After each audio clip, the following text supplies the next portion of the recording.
سلام بچه‌ها، چطورین؟ اینجا من شروع کردم به بریدن قوطی 2x3. میخوام یه هلالی درست کنم برای باشگاه. اینجا یه دونه هلالی داشتیم مکان، گفتیم چی کار کنیم. بعد خواستیم میز سفارش بدیم که من گفتم من میتونم میز هلالی خوشگل درست کنم. گفتن نمیشه، گفتم بابا بذار درست کنم. اولین بارم بود. شروع کردم برشکاری قوطی‌ها، برش میزدم و به این شکل هلالی رو در آوردم. خیلی خوشگل، دقیق. و اینجا هم که نصبش کردم، نصفش رو زمین. الان خودتون میبینید یه چیز یعنی خداییش حرف نداشت. نگاه کنید. بعد این آهنه وسطش در میاد.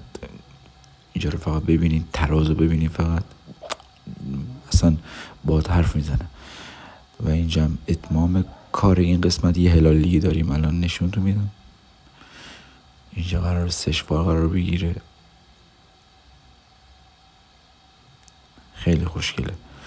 اون بغلش هم یکی هم در اتاق بغلی اونم درست کردم. اون هلالیش کمتر بود، ولی بهتون بگم اون یه چیز مشتی درست کردم. خداییش اصلا با چشات حرف میزنه، با لبات قهر میکنه. جون جون جون.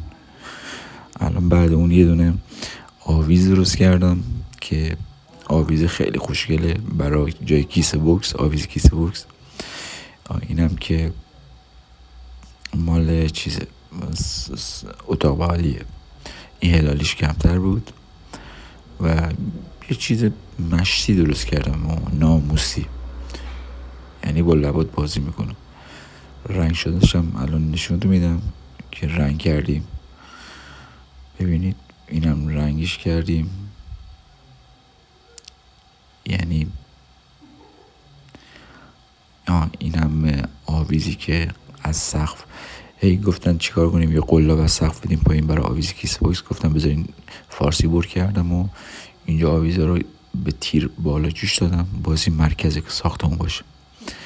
بعد فارسی بر کردم و به این قوطی هم در پوش زدم. اینم آخرشه.